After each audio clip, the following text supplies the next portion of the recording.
Capítulo 9. A amarga derrota. O professor Dumbledore mandou todos os alunos da Grifinória voltarem ao salão principal, onde foram se reunir a eles, 10 minutos depois, os alunos da Lufa-Lufa, Corvinal e Sonserina, todos parecendo extremamente atordoados. Os professores e eu precisamos fazer uma busca meticulosa no castelo, disse o diretor aos alunos quando os professores McGonagall e Flitwick fecharam as portas do salão que davam para o saguão. Receio que, para sua própria segurança, vocês terão que passar a noite aqui.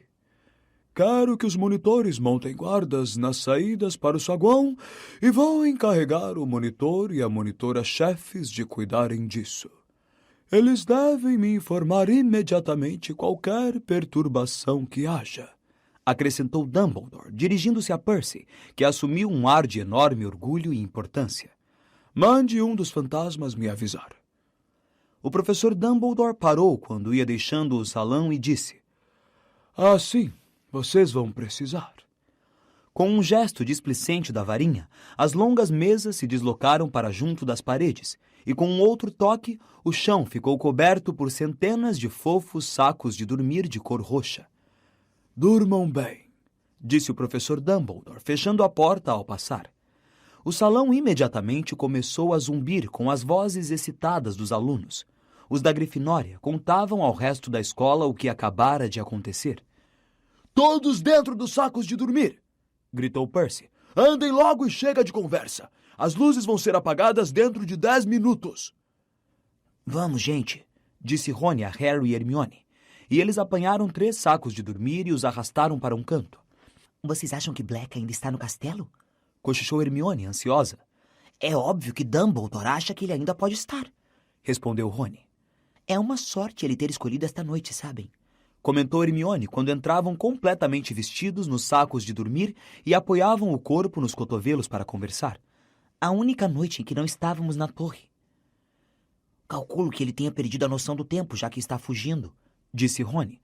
Não percebeu que era dia das bruxas. Do contrário, teria invadido o salão. Hermione estremeceu. A toda volta, os colegas se faziam a mesma pergunta. Como foi que ele entrou?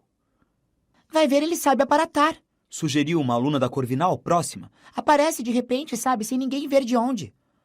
Provavelmente se disfarçou, disse um quintanista da Lufa-Lufa. Vai ver, ele voou, sugeriu Dino Thomas. Francamente, será que eu fui a única pessoa que se deu ao trabalho de ler Hogwarts uma história? Perguntou Hermione zangada a Rony e Harry. Provavelmente, disse Rony. Por quê? Porque o castelo não está protegido só por paredes, sabem? Recebeu todo tipo de feitiço para impedir as pessoas de entrarem escondidas. Ninguém pode simplesmente aparatar aqui. E eu gostaria de ver qual é o disfarce que é capaz de enganar os dementadores. Eles estão guardando todas as entradas da propriedade.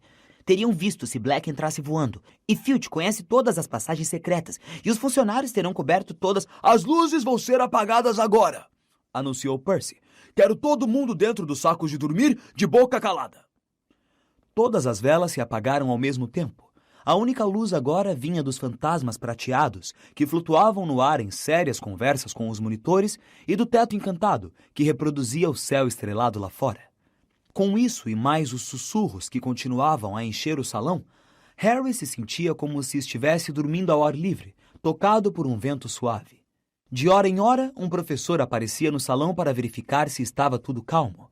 Por volta das 3 horas da manhã, quando muitos alunos tinham finalmente adormecido, o professor Dumbledore entrou no salão. Harry observou-o procurar por Percy, que estivera fazendo a ronda entre os sacos de dormir, ralhando com as pessoas que continuavam a conversar. O monitor-chefe estava a uma pequena distância de Harry, Rony e Hermione, que depressa fingiram estar dormindo ao ouvirem os passos de Dumbledore se aproximarem.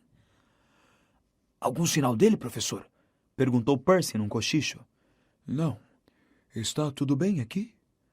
Tudo sob controle, diretor. Ótimo. Não tem sentido transferir os alunos agora. Arranjei um guardião temporário para o buraco do retrato na Grifinória. Você poderá levá-los de volta amanhã. E a mulher gorda, diretor? Escondida em um mapa de Argyllshire no 2º andar. Aparentemente se recusou a deixar Black entrar sem a senha, então o bandido a atacou. Ela ainda está muito perturbada, mas assim que se acalmar, vou mandar Filch restaurá-la. Harry ouviu a porta do salão se abrir mais uma vez, rangendo, e novos passos. Diretor? Era Snape. Harry ficou muito quieto, prestando a maior atenção. Todo o terceiro andar foi revistado. Ele não está lá. E Filch verificou as masmorras. Não há ninguém tampouco. E a torre da astronomia? A sala da professora Trelawney? O Corujal? Tudo revistado. Muito bem, Severo. Eu não esperava realmente que Black se demorasse. O senhor tem alguma teoria sobre o modo com que ele entrou, professor? Perguntou Snape. Harry levantou a cabeça um pouquinho para destampar a outra orelha. Muitas, Severo. Cada uma mais improvável do que a outra. Harry abriu os olhos minimamente e espiou para o lado onde os três se encontravam. Dumbledore estava de costas para ele, mas dava para ver o rosto de Percy inteiramente absorto e o perfil de Snape, que parecia zangado. O senhor se lembra da conversa que tivemos, diretor, antes... do começo do ano letivo? Perguntou Snape, que mal abria os lábios para falar, como se quisesse impedir Percy de ouvir. Lembro, Severo, disse Dumbledore, e sua voz tinha um tom de aviso. Parece quase impossível que Black possa ter entrado na escola sem a ajuda de alguém aqui dentro. Expressei minhas preocupações quando o senhor nomeou... Não acredito que uma única pessoa no castelo tenha ajudado Black a entrar, disse Dumbledore, e seu tom deixou tão claro que o assunto estava encerrado que Snape se calou. Preciso descer para falar com os dementadores, disse Dumbledore. Prometi que avisaria quando a nossa busca estivesse terminada. Eles não quiseram ajudar, diretor? Perguntou Percy. Ah, claro, disse Dumbledore com frieza.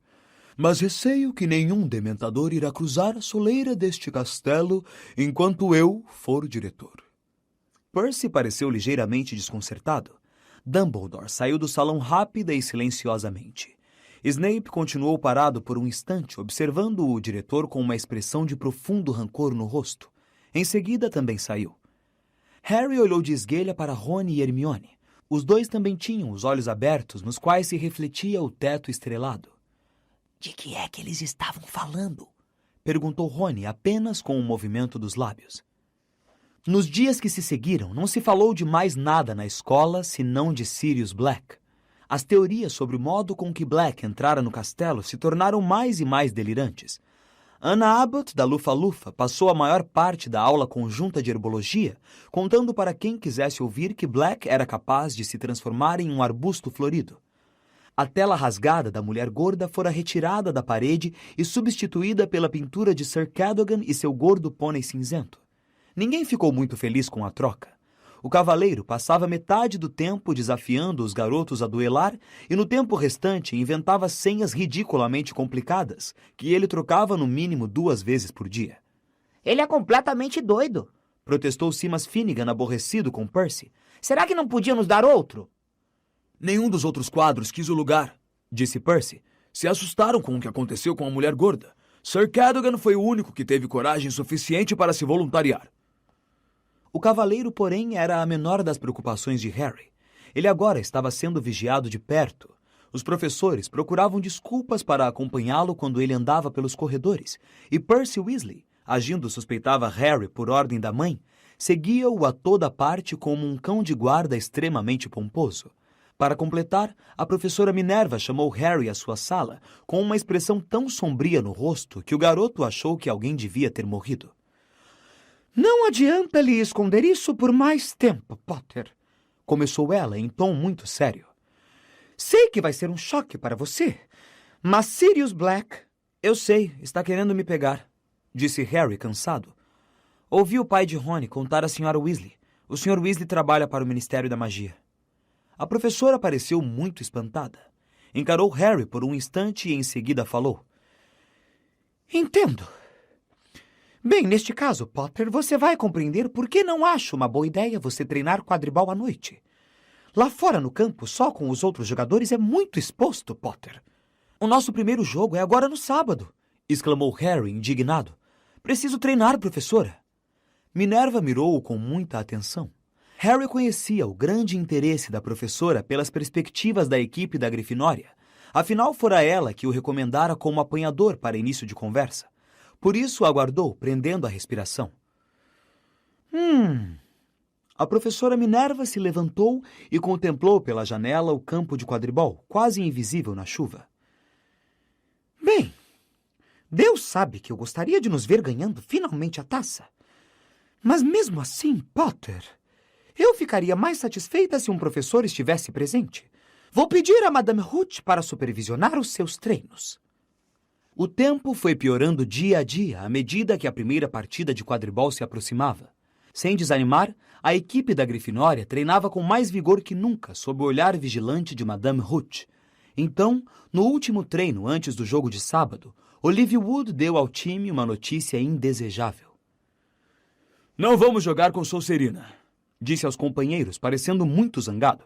Flint acabou de me procurar. Vamos jogar contra Lufa-Lufa. Por quê? Perguntou o restante do time em coro. A desculpa de Flint é que o braço do apanhador do time ainda está machucado, respondeu Olívio, rilhando furiosamente os dentes. Mas é óbvio por que estão fazendo isso. Não querem jogar com tempo ruim. Acham que vai reduzir as chances deles. Tinha ventado forte e chovido pesado o dia inteiro, e mesmo enquanto Olívio falava, ouvia-se o ronco distante do trovão. Não há nada errado com o braço do Malfoy, disse Harry furioso. É tudo fingimento. Eu sei disso, mas não podemos provar, argumentou Olívio amargurado. E temos treinado todos esses lances na suposição de que íamos jogar com Sonserina. E em vez disso, será com Lufa-Lufa, que tem um estilo muito diferente. Agora eles estão com um capitão novo, que também é o apanhador, Cedrico Diggory. Angelina, Alicia e Kate tiveram um repentino acesso de risadinhas. Que? Exclamou Olívio, fechando a cara para esse comportamento alegre. É aquele alto e bonito, não é? Perguntou Angelina. Forte e caladão, concluiu Kate, e as três recomeçaram a rir. Ele só é caladão porque é burro demais para juntar duas palavras, comentou Fred, impaciente. Não sei por que você está preocupado, Olívio. Lufa-Lufa é brincadeira de criança. Da última vez que jogamos com eles, Harry capturou o pomo em 5 minutos, não se lembram? Estávamos jogando em condições completamente diferentes, gritou Olívio, os olhos saltando ligeiramente das órbitas. Diggory armou uma lateral muito forte e é um excelente apanhador. Eu estava com medo que vocês fizessem essa leitura falsa. Não podemos relaxar. Temos que manter o nosso foco. Sonserina está tentando nos prejudicar. Precisamos ganhar. Olívio, vê se acalma, disse Fred, ligeiramente assustado. Estamos levando Lufa-Lufa muito a sério. Sério. Um dia antes da partida, o vento começou a uivar e a chuva a cair com mais força que nunca. Estava tão escuro nos corredores e salas de aula que foi preciso acender mais archotes e lanternas. Os jogadores do time da Sonserina estavam de fato com um ar muito presunçoso e Malfoy mais que todos. Se ao menos meu braço estivesse um pouquinho melhor, suspirava ele enquanto a tempestade lá fora açoitava as janelas. Harry não tinha lugar na cabeça para se preocupar com coisa alguma exceto o jogo do dia seguinte. Olivia Wood não parava de correr para ele nos intervalos das aulas para lhe passar novas dicas. A terceira vez que isto aconteceu, Olívio falou tanto tempo que Harry de repente percebeu que se atrasara 10 minutos para a aula de defesa contra as artes das trevas e saiu correndo com Olívio gritando atrás dele. Diggory muda de direção muito rápido, Harry. Quem sabe você tenta cercá-lo. Harry parou derrapando diante da classe de defesa contra as artes das trevas, abriu a porta e entrou correndo. Me desculpe o atraso, professor Lupin, Mas não foi Lupin quem levantou a cabeça para olhá-lo da escrivaninha do professor. Foi Snape. A aula começou há 10 minutos, Potter. Por isso acho que vou tirar 10 pontos da Grifinória. Sente-se. Mas Harry não se mexeu. Onde está o professor Lupin? Perguntou. Ele disse que hoje está se sentindo mal demais para dar aula. Respondeu Snape com um sorriso enviesado. Acho que o mandei sentar-se. Mas Harry continuou onde estava. Que é que ele está sentindo? Os olhos negros de Snape reluziram. Nada que ameace a vida dele, disse com cara de quem gostaria que assim fosse. 5 pontos a menos para a Grifinória, e se eu tiver que pedir para você se sentar novamente, serão 50. Harry dirigiu-se lentamente ao seu lugar e se sentou. Snape olhou para a turma. Como eu ia dizendo antes de ser interrompido por Potter, o professor Lupin não registrou os tópicos que já abordou até hoje. Professor, por favor, já estudamos os bichos-papões, os barretes vermelhos, os capas e os Grindylows, informou Hermione depressa. E íamos começar... Fique calada, disse Snape friamente. Não lhe pedi informação, estava apenas comentando a falta de organização do professor Lupin. Ele é o melhor professor de defesa contra as artes das trevas que já tivemos, falou Dino Thomas corajosamente, e ouviu-se um murmúrio de aprovação do resto da turma. Snape pareceu mais ameaçador que nunca. Vocês se satisfazem com muito pouco. Lupin não está puxando nada por vocês. Eu esperaria que alunos de primeiro ano já pudessem cuidar de barretes vermelhos e Grindylows. Hoje, vamos discutir... Harry observou-o folhear o livro-texto até o último capítulo, que ele certamente sabia que a turma não poderia ter estudado. Lobisomens, disse Snape. Mas, professor, protestou Hermione, aparentemente incapaz de se conter. Não podemos estudar lobisomens ainda. Vamos começar os Hinky-Punks. Senhorita Granger, disse Snape com uma voz letalmente calma. Eu tinha a impressão de que era eu que estava dando a aula e não a senhorita. E estou mandando todos abrirem a página 394 do livro. Ele correu os olhos pela turma outra vez. Todos, agora. Com muitos olhares rancorosos de esguelha e gente resmungando, a turma abriu os livros. Qual de vocês sabe me dizer como é que se distingue um lobisomem de um lobo verdadeiro? Perguntou Snape. Todos ficaram calados e imóveis, todos exceto Hermione, cuja mão, como acontecia tantas vezes, se erguera imediatamente no ar. Alguém sabe? Insistiu Snape, fingindo não ver a mão da garota. Seu sorriso enviesado reaparecera. Vocês estão me dizendo que o professor Lupin sequer ensinou a vocês a diferença básica entre... Nós já lhe informamos, interrompeu o Parvati de repente. Ainda não chegamos aos lobisomens, ainda estamos... Silêncio! Mandou Snape com rispidez. Ora. Nunca pensei que um dia encontraria uma turma de terceiro ano que não soubesse reconhecer um lobisomem quando o visse. Vou fazer questão de informar ao professor Dumbledore como estão atrasados. Professor, por favor, tornou a pedir Hermione, cuja mão continuava erguida. O lobisomem se diferencia do lobo verdadeiro por pequenos detalhes. O focinho do lobisomem... Esta é a segunda vez que a senhorita fala sem ser convidada, disse Snape friamente. Menos 5 pontos para a Grifinória por ter uma intragável sabe-tudo. Hermione ficou vermelhíssima, baixou a mão e ficou olhando para o chão com os olhos cheios de lágrimas. Um sinal do quanto a turma detestava Snape era que todos olharam feio para ele, porque todos os alunos já tinham chamado Hermione de sabe-tudo pelo menos uma vez, e Rony, que xingava Hermione de sabe-tudo pelo menos 2 vezes por semana, falou em voz alta. O senhor nos fez uma pergunta e Hermione sabe a resposta. Por que perguntou se não queria que ninguém respondesse? A turma percebeu instantaneamente que o colega fora longe demais. Snape caminhou até Rony lentamente e a sala prendeu a respiração. Detenção, Weasley, disse Snape suavemente, o rosto muito próximo ao do garoto. E se algum dia eu ouvir criticar o meu modo de ensinar outra vez, o senhor vai realmente se arrepender. Ninguém mais deu um pio durante o resto da aula. Ficaram sentados, copiando dados sobre os lobisomens do livro-texto, enquanto Snape rondava as filas de carteiras, examinando o trabalho que os alunos tinham feito com o professor Lupin. Uma explicação muito insuficiente. Isto está errado. O capa é encontrado mais comumente na Mongólia. O professor Lupin deu nota 8. Eu teria dado 3. Quando a sineta finalmente tocou, Snape reteve a turma. Cada aluno vai escrever uma redação para me entregar sobre as maneiras de reconhecer e matar lobisomens. Quero 2 rolos de pergaminho sobre o assunto e quero para segunda-feira de manhã. Está na hora de alguém dar um jeito nesta turma. Weasley, você fica. Precisamos combinar a sua detenção. Harry e Hermione saíram da sala com o resto da turma, que esperou até estar bastante longe para não ser ouvida e prorrompeu em furiosos discursos contra Snape. Snape nunca foi assim com nenhum dos outros professores de defesa contra as artes das trevas, mesmo que quisesse o cargo deles, comentou Harry com Hermione. Por que está perseguindo o Lupin? Você acha que tudo isso é por causa dos bichos papões? Não sei, disse Hermione pensativa. Mas vou realmente torcer para o professor Lupin melhorar logo. Rony alcançou-o 5 minutos depois com uma raiva descomunal. Vocês sabem o que aquele... E xingou Snape de uma coisa que fez Hermione exclamar: Rony, vai me obrigar a fazer? Tenho que lavar as comadres da ala hospitalar, sem usar magia. O garoto respirava fundo, os punhos cerrados. Por que o Black não podia ter se escondido na sala de Snape, hein? Podia ter acabado com ele para nós.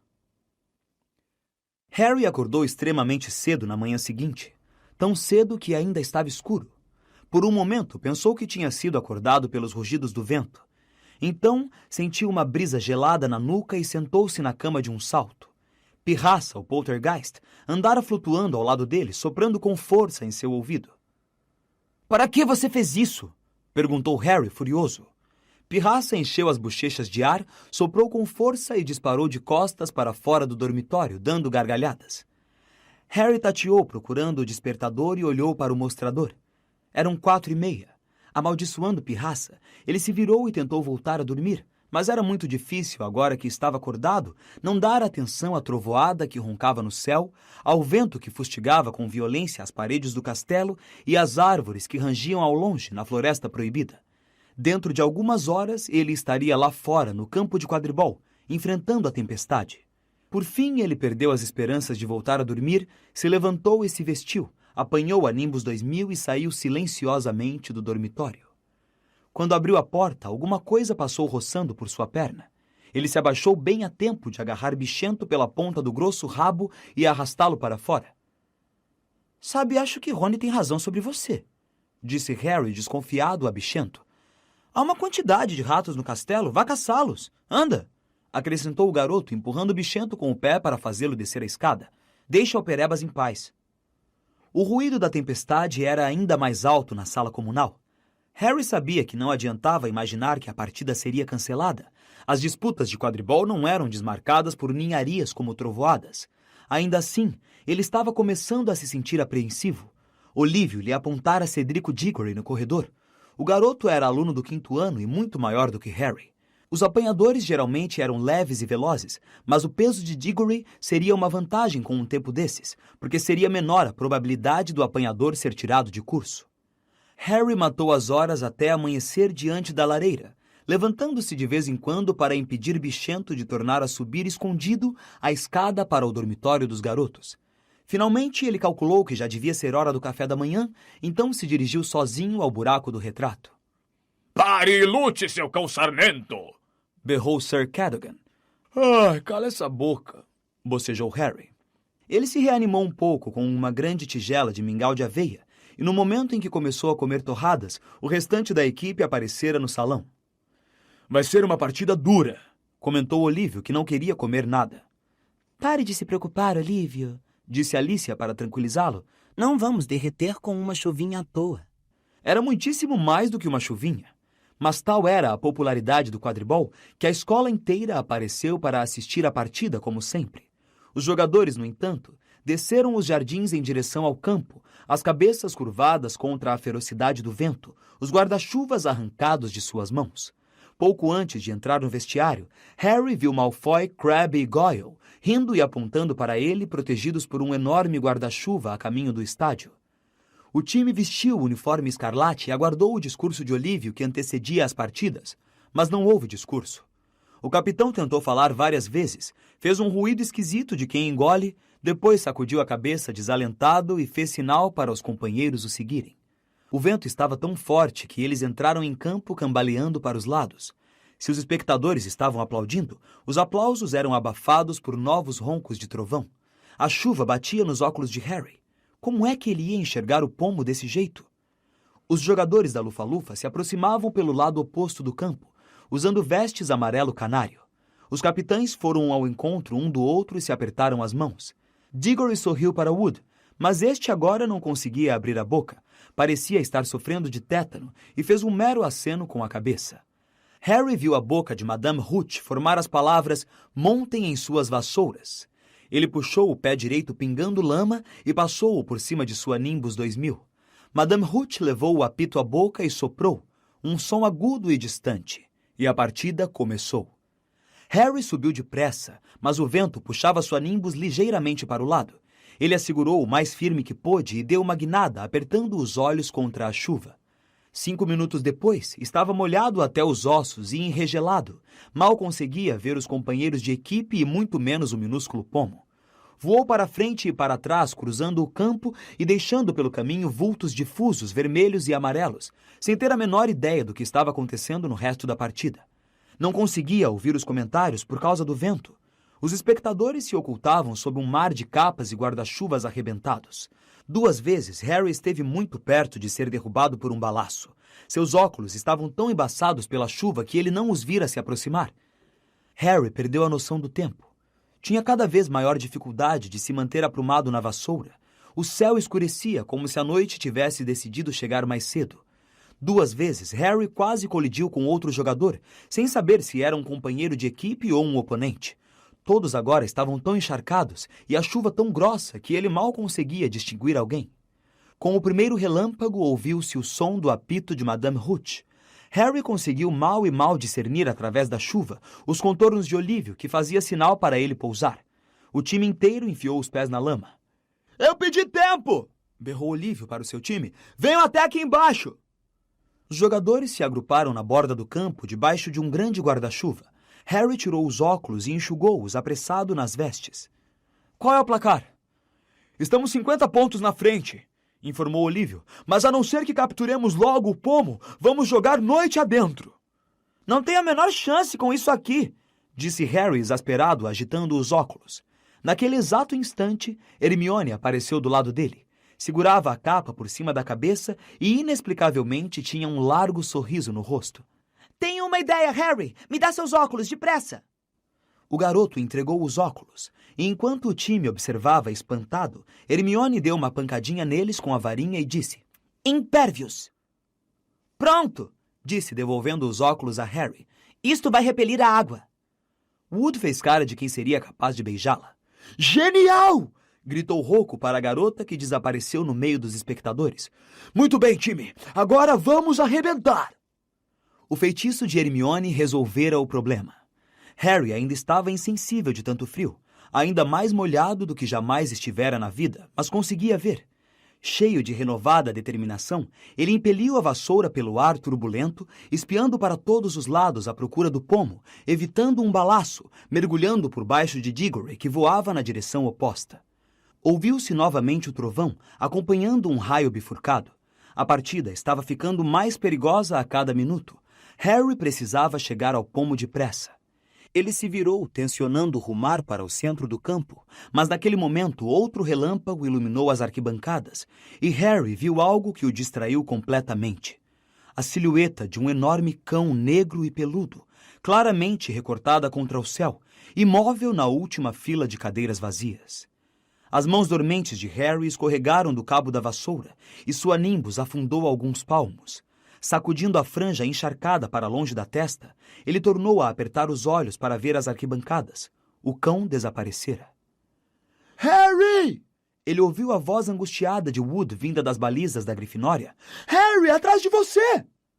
Harry olhou a toda volta desesperado. Cedrico Diggory subia em grande velocidade e havia entre os dois um grãozinho dourado brilhando no ar varrido de chuva. Com um tremor de pânico, Harry se achatou contra o cabo da vassoura e disparou em direção ao pomo. Anda! Rosnou ele para a Nimbus, a chuva fustigando seu rosto. Mais depressa! Mas alguma coisa estranha estava acontecendo. Um silêncio inexplicável foi caindo sobre o estádio. O vento, embora continuasse forte, se esqueceu momentaneamente de rugir. Era como se alguém tivesse desligado o som, como se Harry, de repente, tivesse ficado surdo. O que é que estava acontecendo? Então uma onda de frio terrivelmente familiar o assaltou, penetrou seu corpo, no mesmo instante em que ele tomava consciência de algo que andava lá embaixo no campo. Antes que tivesse tempo para pensar, Harry desviou os olhos do pomo e olhou para baixo. No mínimo 100 dementadores apontavam os rostos encapuzados para ele. Era como se houvesse água gelada subindo até o seu peito, cortando os lados do seu corpo. E então, ele ouviu outra vez. Alguém gritava. Gritava dentro de sua cabeça. Uma mulher. O Harry não! O Harry não! Por favor, o Harry não! Afaste-se, sua tola! Afaste-se agora! O Harry não! Por favor, não! Me leve! Me mate no lugar dele! Uma névoa anestesiante rodopiava, enchendo o cérebro de Harry. O que é que ele estava fazendo? Por que é que estava voando? Precisava ajudá-la. Ela ia morrer. Ia ser assassinada. Ele foi caindo, caindo sem parar pela névoa gelada. Harry, não! Por favor, tenha piedade, tenha piedade! Uma voz aguda gargalhava. A mulher gritava e Harry perdeu a consciência. Que sorte que o chão estava tão mole. Achei que ele estava mortinho, mas ele nem quebrou os óculos. Harry ouvia as vozes murmurarem, mas não faziam sentido algum. Não tinha a menor ideia de onde estava ou como chegar ali, ou o que andara fazendo antes de chegar. Só sabia que cada centímetro do seu corpo estava doendo como se ele tivesse levado uma surra. Foi a coisa mais apavorante que já vi na vida. Mais apavorante? A coisa mais apavorante. Vultos negros encapuzados. Frio. Gritos. Harry abriu os olhos de repente. Estava deitado na ala hospitalar. O time de quadribol da Grifinória, sujo de lama da cabeça aos pés, rodeava sua cama. Rony e Hermione também estavam ali, parecendo que tinham acabado de sair de uma piscina. Harry! Exclamou Fred, cujo rosto estava extremamente pálido sob a lama. Como é que você está se sentindo? Era como se a memória de Harry estivesse avançando em alta velocidade. O relâmpago, o sinistro, o pomo, os dementadores. O que aconteceu? Perguntou, sentando-se na cama tão de repente que todos reprimiram um grito de surpresa. Você caiu da vassoura, contou Fred. Deve ter caído de uns 15 metros. Pensamos que você tivesse morrido, disse Alicia trêmula. Hermione fez um barulhinho esganiçado. Tinha os olhos muito vermelhos. Mas o jogo? Perguntou Harry. O que aconteceu? Vamos jogar outra vez? Ninguém disse nada. A terrível verdade penetrou em Harry como uma pedrada. Nós não perdemos.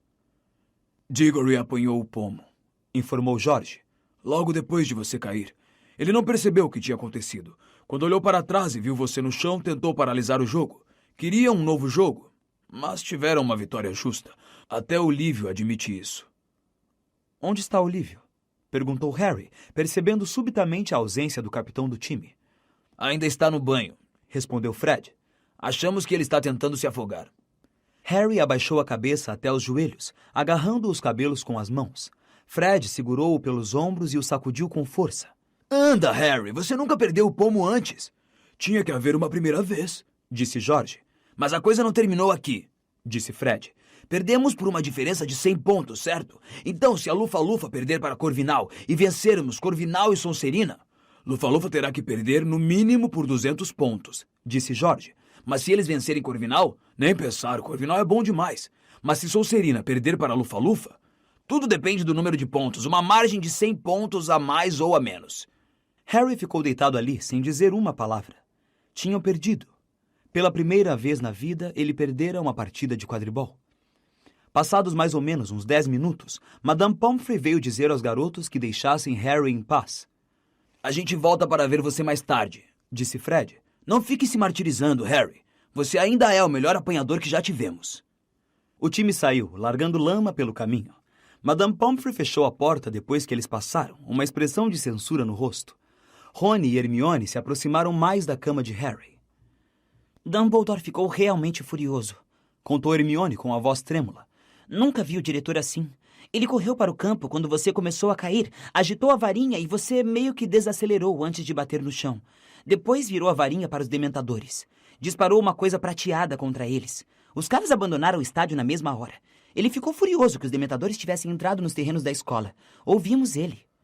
Aí ele usou a magia para botar você numa padiola, disse Rony, e saiu a pé até a escola com você flutuando do lado na padiola. Todo mundo pensou que você estava... A voz dele foi morrendo, mas Harry nem notou. Estava pensando no que os dementadores tinham feito a ele. na voz que gritava. Ergueu os olhos e deparou com Rony e Hermione, observando-o com tanta aflição que na mesma hora ele procurou uma coisa banal para dizer. Alguém apanhou a minha Nimbus? Rony e Hermione se entreolharam depressa. Que foi? Perguntou Harry, olhando de um para o outro. Bem, quando você caiu, a vassoura foi levada pelo vento, disse Hermione, hesitante. E? E bateu. Bateu... Ah, Harry, bateu no salgueiro lutador. As entranhas de Harry reviraram. O salgueiro lutador era uma árvore violenta que se erguia sozinha no meio da propriedade. E? Insistiu ele, temendo a resposta. Bem, você conhece o salgueiro lutador, disse Rony. Ele não gosta que batam nele. O professor Flitwick trouxe a vassoura de volta pouco antes de você recuperar os sentidos, disse Hermione com uma voz mínima. Devagarinho, ela foi se abaixando para apanhar uma saca aos seus pés, despejou-a e caíram na cama uns pedacinhos de madeira e gravetos, tudo o que restava da fiel vassoura de Harry. Enfim, derrotada.